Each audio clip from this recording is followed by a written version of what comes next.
Welcome back to CMC Markets Trend Tracker series. Today I'll be analysing three major currency pairs for you. Firstly, we have the Australian dollar chart. You can see here I have the daily chart in front of me. I'm using my favourite exponential moving averages, 20-day and 50-day EMAs in yellow and blue, and stochastics down below. Now, before I start on the technicals, just want to mention and recap what's happened over the weekend. We had the Jackson Hole Symposium, where US Federal Reserve Chairman Jerome Powell made some pretty important comments. He mentioned that he did state that the Fed is prepared to raise rates further, if appropriate, and will proceed carefully. So the Federal Reserve has been very, very careful to try and tone down the market's expectations of perhaps rate cuts next year. And also highlighting the fact that their job is not over yet in terms of fighting inflation. So perhaps one or two more rate hikes might be in the pipeline, but we know now, because the Fed has told us, that they're data watching, and there's a lot of data coming out this week that we need to be mindful of. We have US GDP data, we have US core PC price index, a very important inflation data, and we finish off the week with US non-farm payrolls. So three key events coming out which will impact most likely the US dollar and US interest rates and therefore commodities as well.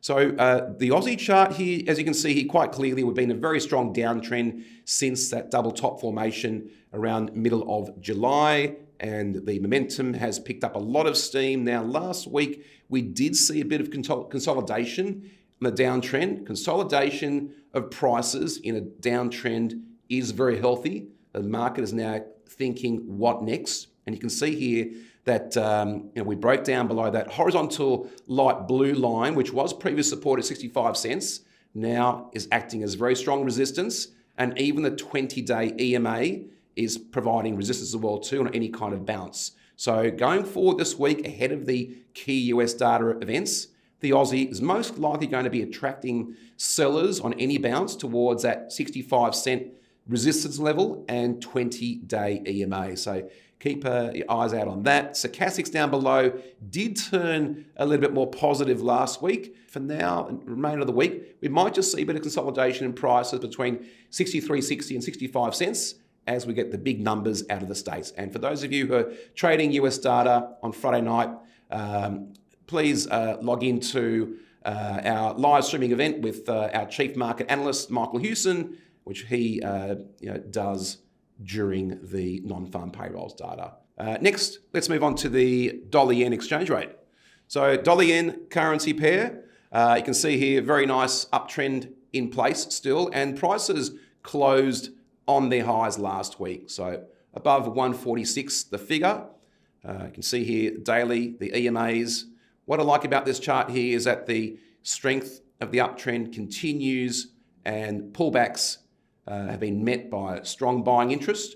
So in the last week, we had a little bit of consolidation, but prices did pull back to the 145 figure support line, which was previous resistance, and prices bounced off the 20 EMA as well. So two powerful technical levels. Again, as you know, it's all about yields and interest rates.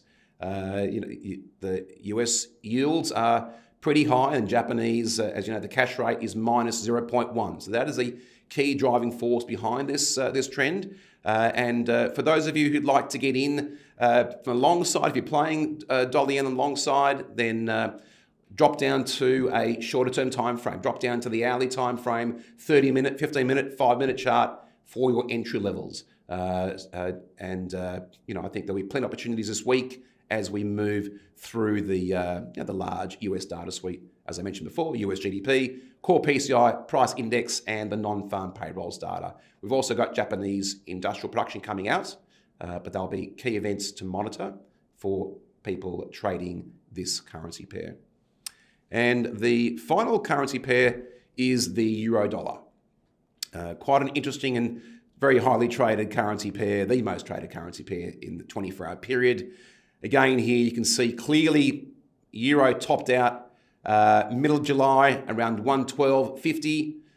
It just chewed quickly through support, 111, and we're down. We dropped below 108.50 last week.